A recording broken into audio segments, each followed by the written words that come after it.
Old vehicles అంటే కామన్గా road మధ్యలో బ్రేక్ డౌన్ అవుతూ ఉంటాయండి. ఏదో ఫ్యూజ్ ప్రాబ్లమో, ఎలక్ట్రికల్ ప్రాబ్లమో, ఏదో అట్లీస్ట్ టైర్ పంచర్ అయినో ఆగుతూ ఉంటుంది. బట్ ఈ హోండా i10 పెట్రోల్ వెహికల్కి మెయిన్ బ్రెయినే ఖరాబ్ అయిపోయింది అనమాట. చూడండి మీరు, ఇది ఇగ్నిషన్ ఆన్ చేస్తా ఉంటే చెక్ ఇంజిన్ లైట్ 1 సెకండ్ కంటే తక్కువ సమయంలో మళ్ళీ వెళ్ళిపోతుంది, బ్లింక్ అయ్యి వెళ్ళిపోతుంది అనమాట. వైరింగ్ మొత్తం చెక్ చేసాము, వైరింగ్ మొత్తం బాగుంది, ఫ్యూజెస్ బాగున్నాయి. ఫైనల్గా మనం డిసైడ్ చేసాము ఈసీఎం ఓపెన్ చేయాలని. ఈసీఎం ఓపెన్ చేస్తే లోపల అన్ని డయాడ్స్ అనేది కాలిపోయినాయి. సో దానికి రిపేర్ అనేది కాదు, రిపేర్ చేసినా మళ్ళీ సేమ్ కంప్లైంట్ అనేది ఫ్యూచర్లో రావచ్చు. డిసైడ్ చేసాము రీప్లేస్ చేద్దామని. రీప్లేసింగ్ ప్రాసెస్ అనేది ఈ విధంగా ఉంటుంది. ఏదైతే డేటా ఉందో ప్రీవియస్ ఈసీఎంది తీసి కొత్త ఈసీఎంలో అనేది వేస్తామన్నమాట.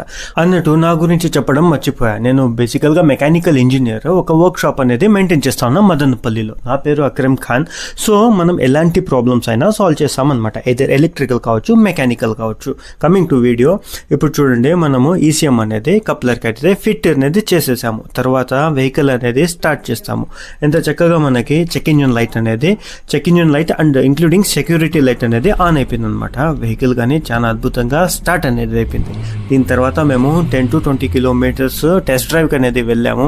After confirming everything is okay, దాని తర్వాత వెహికల్ అనేది కస్టమర్కి డెలివరీ చేసాము. మీకు కానీ ఇలాంటి ప్రాబ్లమ్స్ వచ్చినప్పుడు మీరు రావచ్చు భాషా వర్క్షాప్ మదనపల్లి.